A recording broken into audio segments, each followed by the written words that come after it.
Hi friends, ഇന്ന് ഞാൻ ചട്ടിപ്പത്തിരിയുടെ recipe ആയിട്ടാണ് വന്നിരിക്കുന്നത്. അതെങ്ങനെയാണ് തയ്യാറാക്കുന്നത് നോക്കാം. 20 കോഴിമുട്ട വെച്ചിട്ടാണ് ഞാൻ ഈ ചട്ടിപ്പത്തിരി ഉണ്ടാക്കുന്നത്. ഒരു 1.5 kg ഓളം തൂക്കം വരുന്ന ചട്ടിപ്പത്തിരിയാണ്. നമുക്ക് ആദ്യം 10 എഗ്ഗ് ഫില്ല് ചെയ്യാൻ വേണ്ടിയിട്ട് നമുക്ക് അത് നന്നായിട്ട് മിക്സ് ചെയ്തെടുക്കാം.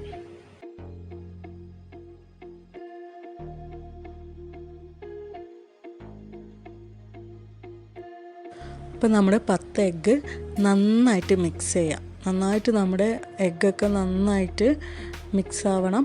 എന്നിട്ട് ഇതിലേക്ക് 1 കപ്പ് ഷുഗർ ആഡ് ചെയ്ത് കൊടുക്കാം.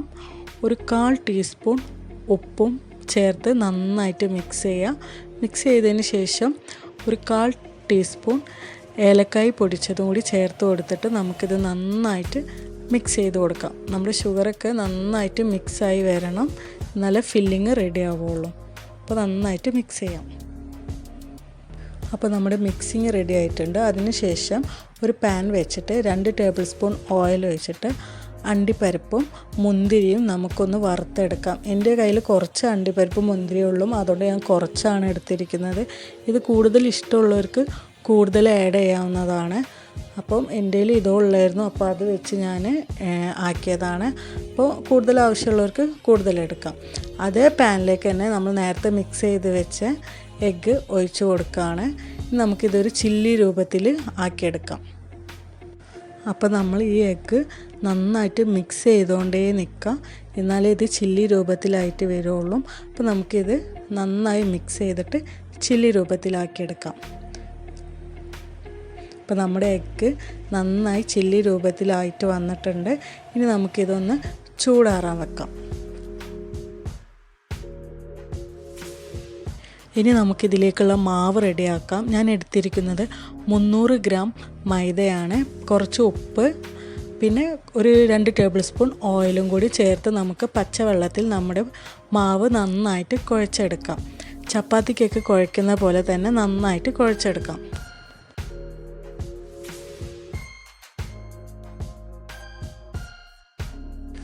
അപ്പോൾ മാവ് റെഡി ആയിട്ടുണ്ട്. ഇനി ഇത് പത്തിരി ആക്കി എടുക്കണം.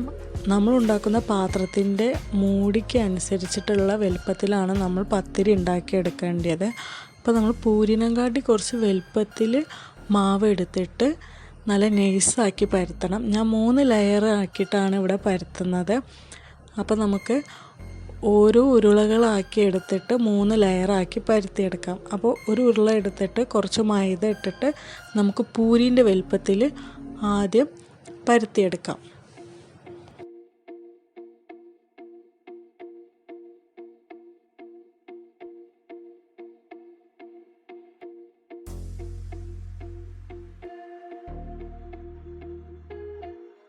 അപ്പോൾ ഒരേ വലുപ്പത്തിൽ 3 പത്തിരി ഇവിടെ റെഡി ആക്കിയിട്ടുണ്ട്.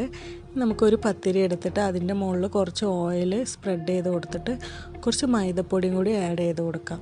എന്നിട്ട് അടുത്ത ലെയർ വെച്ചെടുത്തിട്ട് അതേപോലെ തന്നെ ഓയിൽ ആഡ് ചെയ്യുക, മൈദപ്പൊടി ഇടുക, മറ്റേ പത്തിരിയും കൂടി വെച്ച് കൊടുത്തിട്ട് ഇതേപോലെ എല്ലാം ചെയ്തെടുക്കാം. എല്ലാം ചെയ്തെടുത്തതിന് ശേഷം നമുക്ക് ഒരു പത്തിരിയുടെ അട്ടി എടുത്തിട്ട് കുറച്ച് മൈദപ്പൊടി അവിടെ അപ്പുറത്തും ഇപ്പുറത്തും ആക്കി എടുത്തിട്ട് നമുക്കിത് നീട്ടി പരത്തിയെടുക്കാം. നല്ലോണം നല്ല വലുപ്പത്തിൽ നമുക്കിത് പരത്തിയെടുക്കാം.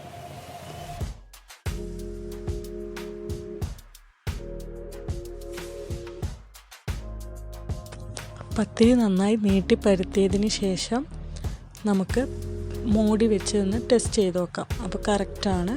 ഇനി നമുക്കിതൊരു പാൻ വെച്ചിട്ട് പാൻ ചൂടായതിന് ശേഷം അതിലേക്ക് പത്തിരി ഇട്ട് കൊടുത്തിട്ട് ഇത് നമുക്കൊന്ന് വേവിച്ചെടുക്കാം.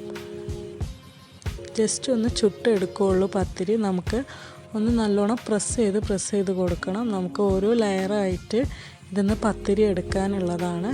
അപ്പോൾ നന്നായിട്ട് പ്രസ് ചെയ്ത് നമുക്കിതൊന്ന് ചുട്ടെടുക്കാം.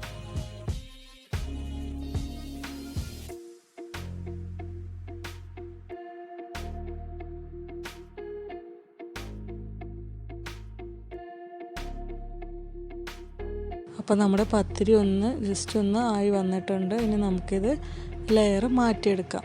ഓരോ നൈസ് പത്തിരിയായിട്ട് ഇനി നമുക്ക് കിട്ടും. ഇതേപോലെ നമുക്ക് എല്ലാം ചുട്ടെടുക്കാം. അടുത്ത 10 എഗ്ഗ് നമുക്ക് മിക്സ് ചെയ്തെടുക്കാം. പത്തിരിയിൽ മുക്കാൻ വേണ്ടിയിട്ടാണ്. അപ്പോൾ നമ്മൾ 10 എഗ്ഗ് തന്നെയാണ് യൂസ് ചെയ്തിരിക്കുന്നത്. ഇത് നമുക്ക് നന്നായിട്ട് മിക്സ് ചെയ്യാം. മിക്സ് ചെയ്തതിന് ശേഷം 1 കപ്പ് പഞ്ചസാരയും 1/4 ടീസ്പൂൺ ഉപ്പും 1/4 ടീസ്പൂൺ ഏലക്കായൻ്റെ പൊടിയും ചേർത്തിട്ട് നമുക്കിത് നന്നായിട്ട് മിക്സ് ചെയ്തെടുക്കാം.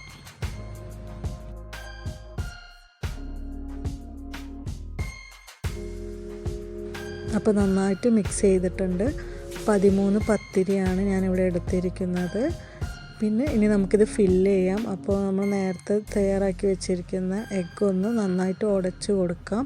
ഇനി നമ്മൾ തയ്യാറാക്കാൻ പോകുന്ന പാത്രം ഒന്ന് ജസ്റ്റ് ചൂടാക്കി എടുത്തിട്ട് അതിൽ കുറച്ച് 1 ടേബിൾ സ്പൂൺ ഓയിൽ എടുത്ത് സ്പ്രെഡ് ചെയ്ത് കൊടുക്കാം. എന്നിട്ട് നമുക്ക് ചട്ടിപ്പത്തിരി തയ്യാറാക്കാം. ഫസ്റ്റ് ഞാൻ ഒരു പത്തിരി അങ്ങനെ തന്നെ വെച്ച് കൊടുക്കുകയാണ് ചെയ്തിരിക്കുന്നത്. എന്നിട്ട് കുറച്ച് എഗ്ഗ് ഇട്ട് കൊടുക്കാം. അടുത്ത ലെയർ പത്തിരി എഗ്ഗിൽ മുക്കിയെടുക്കണം. അപ്പോൾ നന്നായിട്ട് പത്തിരി എഗ്ഗിൽ മുക്കിയെടുക്കാം. എന്നിട്ട് നമുക്ക് ലെയറാക്കി വെക്കാം. അപ്പോൾ എഗ്ഗിൽ മുക്കിയെടുത്തതിന് ശേഷം നമ്മൾ നന്നായിട്ട് പത്തിരി നല്ല രീതിയിലാക്കി വെച്ച് കൊടുത്തിട്ട് നമ്മുടെ എഗ്ഗിൻ്റെ ചില്ലി കുറച്ച് ആഡ് ചെയ്ത് കൊടുക്കാം. അതോടൊപ്പം തന്നെ നമ്മുടെ അണ്ടിപ്പരിപ്പും മുന്തിരിയും കുറച്ച് ആഡ് ചെയ്ത് കൊടുക്കാം. അത് കൂടുതൽ ആവശ്യമുള്ളവർക്ക് കൂടുതൽ ആഡ് ചെയ്യാം. എൻ്റെ കയ്യിൽ കുറച്ചേ ഉള്ളായിരുന്നു. അപ്പോൾ നമ്മുടെ അടുത്ത ലെയറും അതേപോലെ എഗ്ഗിൽ മുക്കിയിട്ട് ചെയ്യാം. അപ്പോൾ നമുക്ക് എല്ലാ ലെയറും ഇതേപോലെ തയ്യാറാക്കിയെടുക്കാം.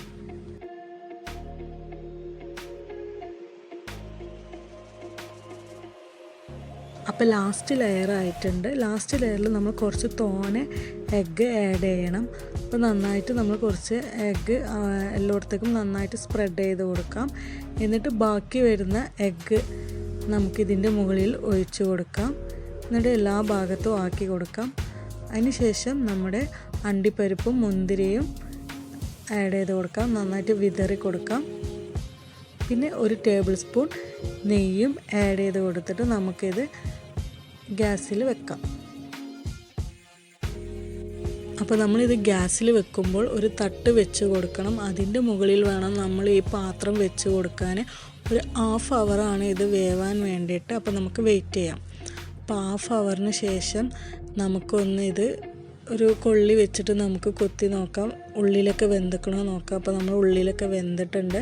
അടിഭാഗം ഒട്ടി പിടിച്ചിക്കണമെന്നൊന്ന് ജസ്റ്റ് ഇങ്ങനെ നോക്കാം. കാരണം നമുക്ക് മറിച്ചിടുമ്പോൾ പോവാതിരിക്കാൻ വേണ്ടിയിട്ടാണ് നമ്മൾ നോക്കുന്നത്. അപ്പോൾ നമുക്ക് ഇതിൻ്റെ മുകളിൽ ഒരു പ്ലേറ്റ് വെച്ച് കൊടുത്തിട്ട് നമുക്കിത് മറിച്ചിടാം. അപ്പോൾ നമ്മൾ മറിച്ചിട്ടിട്ടുണ്ട്. അപ്പോൾ നമ്മുടെ അടിഭാഗമൊക്കെ നന്നായിട്ട് വെന്ത് വന്നിട്ടുണ്ട്. അധികം കരിയാത്ത രീതിയിലൊക്കെ. അപ്പോൾ ഗ്യാസ് നല്ല സിം മോഡിലിട്ടിട്ട് വേണം നമ്മളിത് തയ്യാറാക്കാൻ. ഇനി നമുക്ക് അപ്പുറത്തെ ഭാഗം കൂടിയും ജസ്റ്റ് ഒരു 5 മിനിറ്റ്സ് മാത്രം ഒന്ന് നമുക്ക് ജസ്റ്റ് ഒന്ന് ചൂടാക്കി എടുക്കാം. അപ്പോൾ നമ്മൾ ഇതേപോലെ ഒരു 5 മിനിറ്റ്സ് വെച്ചിട്ട് തയ്യാറാക്കാം. അപ്പോൾ നമ്മൾ ചട്ടിപ്പത്തിരി റെഡി ആയിട്ടുണ്ട്. അപ്പോൾ എല്ലാവരും ട്രൈ ചെയ്ത് നോക്കാം. മധുരം ഇഷ്ടപ്പെടുന്നവർക്ക് നല്ലൊരു റെസിപ്പിയാണിത്. അപ്പം എല്ലാവരും ട്രൈ ചെയ്ത് നോക്കാം.